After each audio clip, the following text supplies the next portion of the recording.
नमस्कार, मी रामेश्वर व्यंजने, उपविभागीय पोलीस अधिकारी पांढरकवडा. दिग्रस पोलीस स्टेशन येथे दाखल असलेला गुन्हा रजिस्टर नंबर 745/24 या गुन्ह्याचा तपास अधिकारी म्हणून मी आज स्टेटमेंट देत आहे.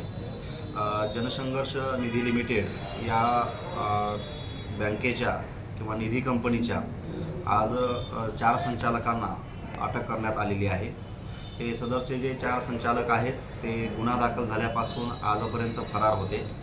त्यांना आम्ही स्वतः तसेच स्थानिक गुन्हे शाखा येथील पथक API महाले आणि त्यांची टीम असं तपासकामी पुणे आणि लोणावळा परिसरात जाऊन लोणावळा येथून ताब्यात घेतलेलं आहे आणि त्यांना आज रोजी या गुन्ह्यामध्ये अटक करण्यात आलेली आहे.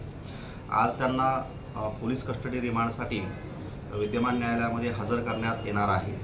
त्यांना न्यायालयात हजर करून त्यांचा PCR घेतल्यानंतर त्यांनी या रकमेचा जो अपहार केलेला आहे या सदर रकमेबाबत त्यांच्याकडं सविस्तर आणि सखोल तपास करण्यात येईल.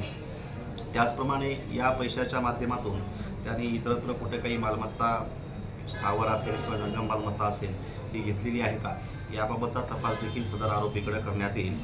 त्याचप्रमाणे ठेवीदारांच्या पैशांच्या रिकव्हरीसाठी या ज्या संचालक मंडळांच्या नावे असणाऱ्या ज्या मालमत्ता आहेत त्या मालमत्ता सीज करून त्या जप्त करण्याबाबतचा जो प्रस्ताव आहे तो शासनाकडं या आरोपींचा PCR संपल्यानंतर पुढील 15 दिवसामध्ये हा पोलीस विभागामार्फत सादर करण्यात येईल. सर्व ठेवीदारांना पोलीस विभागातर्फे त्याचप्रमाणे जिल्हा प्रशासनातर्फे आम्ही आवाहन करतो की त्यांनी संयम ठेवावा आणि सदर प्रकरणामध्ये त्यांना संपूर्णपणे न्याय देण्याचा प्रयत्न हा प्रशासनामार्फत केला जाईल. धन्यवाद.